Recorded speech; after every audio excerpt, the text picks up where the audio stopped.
Yep tout le monde, j'espère que vous allez bien. Alors aujourd'hui, nous allons nous attaquer à la Mazda 3 TCR.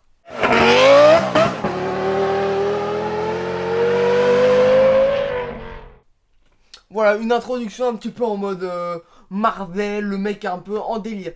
Donc déjà, cette Mazda 3 TCR, qu'est-ce qu'elle nous montre? Déjà, comme vous pouvez le voir, elle est juste ici. Qu'est-ce qu'elle nous montre cette Mazda 3 TCR? Elle nous montre que Mazda, ils veulent revenir en force, quoi. Ils veulent y aller dans le monde du tourisme, du championnat du monde du tourisme. Voilà, c'est un petit peu cette compétition automobile auquel ils veulent s'attaquer. Donc, elle fera ses débuts au l'IMSA Michelin Pilot Challenge en 2020.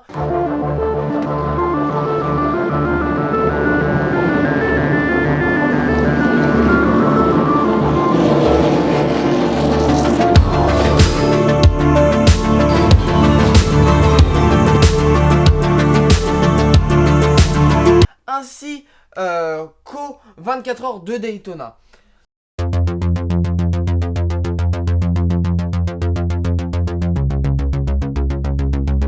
Donc déjà, voilà, on pourra voir bientôt la Mazda 3 TCR. Ensuite, j'aime bien le look de cette Mazda 3 TCR justement à l'avant. Comme vous pouvez le voir avec l'image qui se trouve juste devant vous et qui m'a remplacé.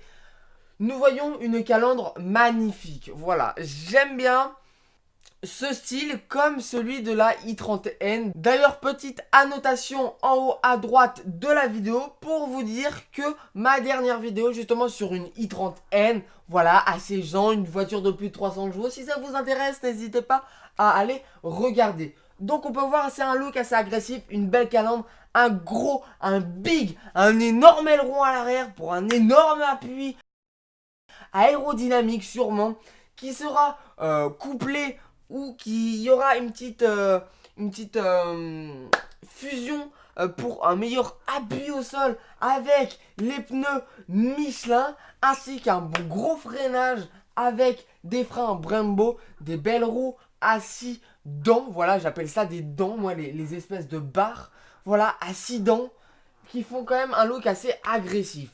Donc je vous ai parlé du gros aileron pour un meilleur appui aérodynamisme, sûrement. Donc ça, c'est les ingénieurs qu'on en parlait. Après, pour ce qui est de l'esthétique, je suis quand même un petit peu déçu d'un côté, surtout à l'arrière. Pourquoi je suis déçu à l'arrière? Parce qu'on n'a qu'une seule sortie d'échappement. Comme nous pouvons avoir encore une fois sur la i30N de course. Moi, c'est pas trop mon style, j'aurais préféré une double sortie, mais après, peut-être que les ingénieurs, justement, ont fait une seule sortie parce que ça doit avoir peut-être des avantages en termes de performance ou que c'est tout simplement les normes pour le championnat du monde de tourisme. Pour ce qui est des performances, Mazda nous propose ou est obligé de nous proposer un 350 horsepower sur cette voiture parce que c'est la norme du championnat. Ensuite, nous disposons d'un AWD ou d'un FWD. C'est la même chose, 4 roues motrices. 4 roues motrices, ça veut soit dire all-wheel driver, comme c'est écrit juste ici, ou pour FWD, 4-wheel driver, donc 4 roues motrices. Il y aura un turbo avec un 4 cylindres. Ensuite, une petite transmission séquentielle 6 vitesses. Nous n'avons pas eu de prix communiqué par Mazda, mais selon Jalop... Attendez, je relis mes notes, parce qu'elles sont juste ici en fait, mes notes. Voilà, comme ça. T'as dû souvent voir mes yeux, hop là. Selon Jalopnik, voilà, elle serait environ disponible autour de 130 000 euros. Voilà, donc j'espère que cette petite vidéo vous aura plu, assez courte, voilà. Mazda nous montre qu'ils veulent revenir en force dans la compétition automobile, à voir ce qu'elle donne sur piste, ses chronos et tout, pendant ses premières courses justement comme je vous l'ai dit au tout début de vidéo. Donc l'IMSA Michelin Challenge Pilot en 2020 et au 24 heures Daytona. Il y aura peut-être justement à la suite de la Mazda 3 TCR un retour au catalogue de la Mazda 3 MPS qu'il y avait précédemment. Et sur ce, n'hésitez pas à liker la vidéo. Attendez, il faut que j'aille chercher le like. À liker la vidéo si elle vous a plu.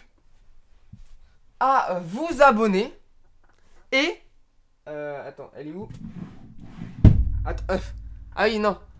Ouais, ouais, non, attends. Faut que je trouve la cloche. Parce que... Non, non, là c'est le micro qui a bougé, c'est un peu chiant. Ah, voilà, et dans ce tiroir. Et la cloche. Voilà, vous prenez ces deux, vous les fusionnez. Ça vous fait un abonnement avec une cloche pour être au courant de toutes les notifications. Ça me fait super plaisir. En attendant aussi, je vous parle un petit peu de mon Instagram. C'est vrai que je n'ai pas été très actif en ce moment. Mais je vais aller à un rassemblement, un Carzen Coffee. Donc, allez me suivre sur Instagram. Le lien est juste en bas. Ça s'affiche juste ici aussi. Et donc, sur ce, on se dit peace!